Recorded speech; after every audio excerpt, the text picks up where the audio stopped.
Hey, hey, bonjour à tous, bienvenue sur la chaîne aujourd'hui. Content d'être avec vous.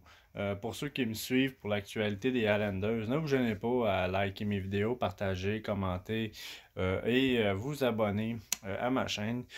Pour ceux qui arrivent pour la première fois sur ma chaîne, sachez que j'ai résumé le match des séries éliminatoires de tous les matchs en fait des Highlanders de New York cette année.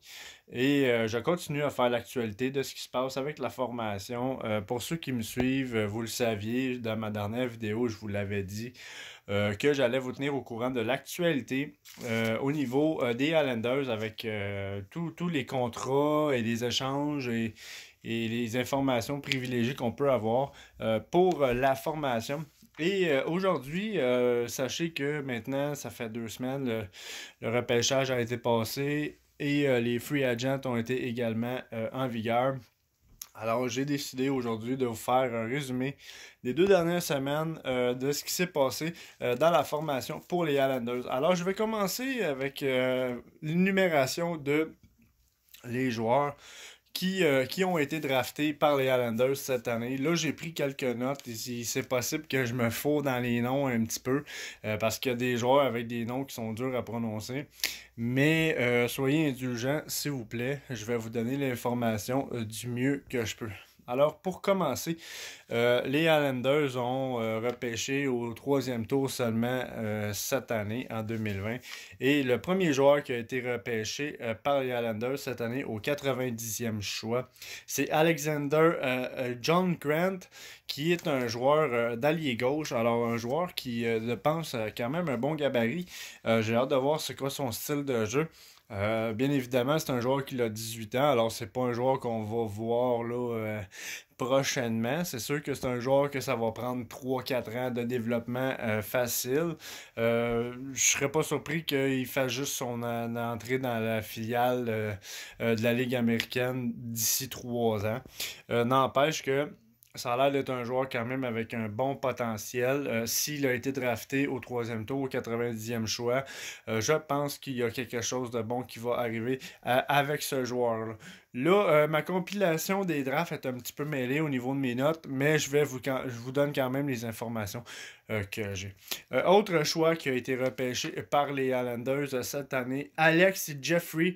C'est un ailier droit qui a été repêché au 121e choix cette saison par les Highlanders. Un allié droit cette fois-ci.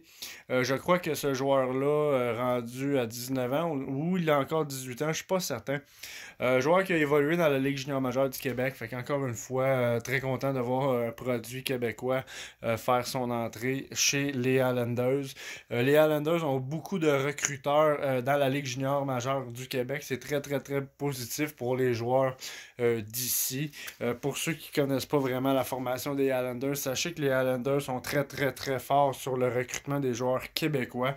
Une des nombreuses raisons pour laquelle j'adore cette équipe-là, il y a beaucoup de chances que les Highlanders donnent aux joueurs du junior majeur du Québec pour justement faire leur entrée dans la Ligue nationale. Alors c'est très très très positif pour ma part de voir ça. C'est vraiment très très très agréable.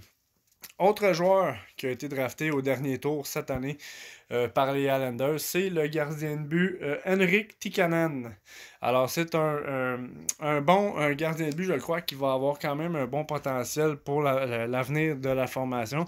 Bien évidemment, il ne faut pas oublier que cette année, nous allons voir l'ascension de Elias Sorokin qui va être devant le filet des Highlanders à la place de Thomas Greisch. Je ne sais pas si ça va être lui qui va devenir gardien numéro 1 de la première saison, puisque nous avons quand même Semyon Varlamov. Mais je pense que c'est vraiment le futur des Highlanders, Elias Sorokin, et que pour les années à venir, bien évidemment, on s'entend que Semyon Varlamov, oui, va rester encore 4 ans à son contrat, mais le développement d'un nouveau gardien n'est pas négligeable pour le futur. Alors peut-être dans 3 4 ans, peut-être même 5. Des fois, un gardien de but, ça peut être un petit petit peu plus long à développer. Vraiment hâte de voir qu'est-ce qui va se passer avec ce gardien-là. C'est un gardien de but qui fait quand même 6 pieds 7. A quand même l'air déjà à son âge d'être un très gros gabarit dans son filet. Alors je serais pas surpris là, qu'une fois très bien développé, ce gardien-là devienne une grosse impact dans les filets pour les Islanders d'ici 3 ou 4 ans. Alors vraiment hâte de voir. Et sinon, un autre repêchage fait par les Islanders au 183e choix cette année, c'est Mathias Rajaniemi, qui est un allié gauche. Euh, Honnêtement, pas beaucoup d'informations sur ce joueur-là, mais encore une fois, ça va être du renfort à l'aile qui ne sera pas négligeable. Bien évidemment, les Highlanders ont des joueurs qui commencent tranquillement à être vieillissants. On commence à parler de Andersley, Burley, Brock Nelson, des gars qui sont rendus bientôt dans la trentaine, si c'est pas déjà fait. Alors, faut s'avouer que dans peut-être 2 ans ou 3 ans, ça serait pas surprenant que les Highlanders tombent dans une reconstruction. Peut-être pas une reconstruction complète, mais il va y avoir beaucoup de changements dans la formation pour les prochaines années à suivre. Et oui, bien évidemment, il y a des joueurs à gros contrats qui se peut dans les prochaines saisons, si c'est pas cette saison, qui partent. Et d'ailleurs, j'ai d'autres informations à vous donner par rapport à ça. Il y a eu une petite échange mineur également qui s'est passé cette semaine avec l'Avalanche du Colorado. Les Islanders ont fait l'acquisition de A.J. Greer, qui est un joueur d'avant, et l'échange a été fait contre le défenseur Kyle Burroughs. Kyle Burroughs, qui est un petit défenseur qui fait partie de la filiale de la Ligue américaine des Islanders depuis déjà, je vous dirais, 2 saisons, peut-être même 3 saisons, ça fait longtemps. Malheureusement, défenseur qui n'a jamais réussi, je pense, à faire sa place dans la formation. Jamais eu la chance non plus de prouver sa valeur dans la Ligue nationale, malheureusement. Et c'est pourquoi je pense que Lou Lamoriello a pris la décision d'aller chercher plutôt un bon joueur d'avant plutôt que de garder un défenseur comme ça qui malheureusement, sûr et certain, on ne l'aurait pas re-signé. Alors si ça peut apporter un impact de plus à l'offensive des Highlanders, je pense que c'est un move qui a été très pensé et très réfléchi. C'est pas une échange qui est majeur, c'est pas un échange qui va avoir une grosse impact, mais qui sait, on sait jamais, des fois un joueur peut tomber en grosse éclosion et tout simplement des fois de changer d'adresse peut faire une différence et je souhaite le meilleur pour Kyle Burrow avec le Colorado. Peut-être qu'il va réussir là-bas à se tailler une place. Si c'est le cas, tant mieux pour lui, on va être très content. Ça reste un bon petit défenseur malgré tout.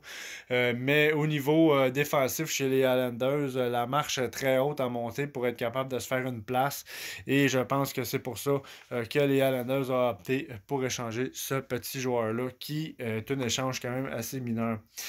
Sinon, pour ce qui est de cette semaine, il y a eu un contrat qui a été alloué à Sébastien Aho. Pour ceux qui ne savent pas c'est qui Sébastien Aho, je sais qu'il y en a 2 dans la Ligue nationale. Malheureusement, faut les différencier.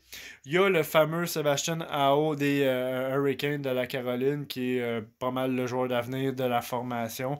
Mais là, c'est pas le même. Je parle de Sébastien Aho qui est un défenseur des Islanders qui fait partie de la filiale de la Ligue américaine depuis déjà 2 ans ou 3 ans maintenant. Je pense qu'il est rendu à 24 ans si c'est pas maintenant bientôt 25.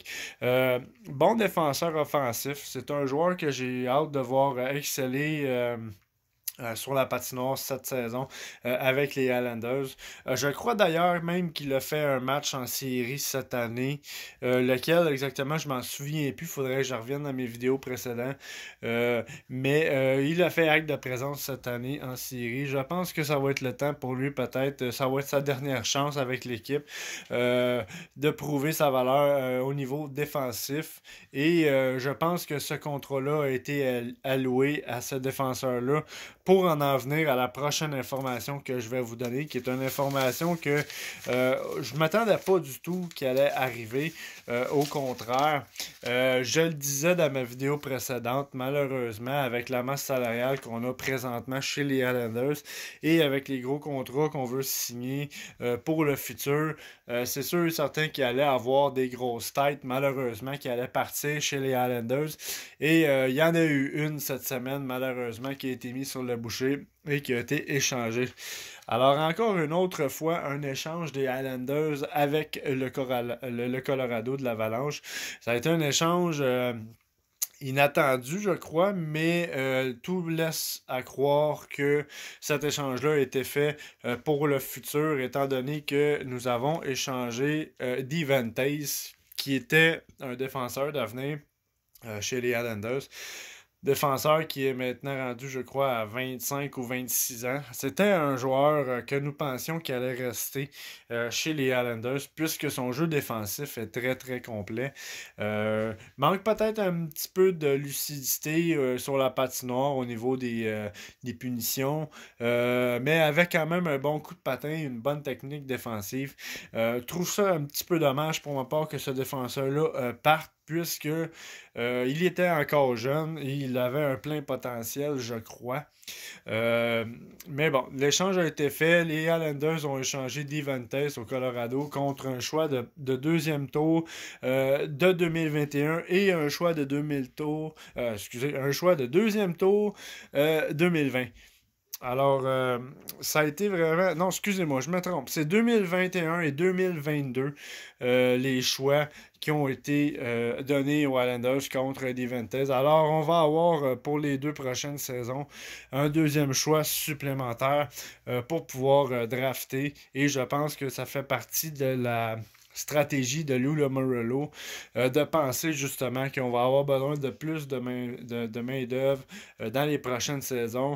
Si jamais l'équipe tombe en reconstruction, comme je disais, il y a des joueurs vieillissants, des joueurs qui, à un moment donné, vont finir par coûter trop cher à la formation. On n'aura pas le choix, je crois, de faire des sacrifices. Et bien évidemment, avec ces têtes-là qui vont tomber, ça va prendre de la main-d'œuvre. Alors, je pense que rajouter 2 choix au repêchage supplémentaire pour la formation pour les 2 prochaines saisons, c'est pas quelque chose qui est négligeable. Je trouve que c'est quand même une bonne décision. Malgré la perte de Devante, je suis conscient que là, Sébastien Aho va pouvoir monter, que Noah Adamson également va pouvoir monter. Il va probablement avoir également des essais avec Samuel Bolduc. Et au niveau de l'avenir défensif des Islanders, on est quand même bien garni. Alors, je pense que c'est un contrat, malheureusement, que les Islanders n'auraient probablement pas été capables d'assumer. Devante tombait joueur autonome sans compensation. Alors, pour le préserver avec nous, il aurait fallu lui offrir un bon contrat pour le garder. Et je pense que les Islanders ont d'autres plans au niveau masse salariale, bien évidemment, avec Ryan Pollock et Matt Barzal qu'on va devoir signer. C'est les 2 dossiers majeurs qu'il va falloir régler chez les Islanders et je pense que Devante, malheureusement, n'avait pas la place dans cette situation-là. Alors, c'est la raison pour laquelle je pense que la décision d'échanger Devante a été faite. Un petit peu déçu dans le sens que je regarde Johnny Boychuk qui est très vieillissant, qui a souvent la blessure facile. Ça aurait pu être une bonne échange à faire cette semaine pour descendre de la masse salariale plutôt que d'échanger un jeune défenseur comme Devante. Mais Lou Lamoriello est un DG très intelligent. Je pense que d'autres tours dans son sac qui nous attend et ça va être à suivre. Sinon, autre actualité maintenant qui s'est passée avec les Islanders cette semaine. Des contrats de 2 ans ont été alloués aux joueurs d'avant. Austin Cizarnik, excusez, et le défenseur Grant Houghton. Alors, on rajoute un autre défenseur à la formation avec un contrat de 2 ans. Est-ce que ces joueurs-là vont avoir un gros impact?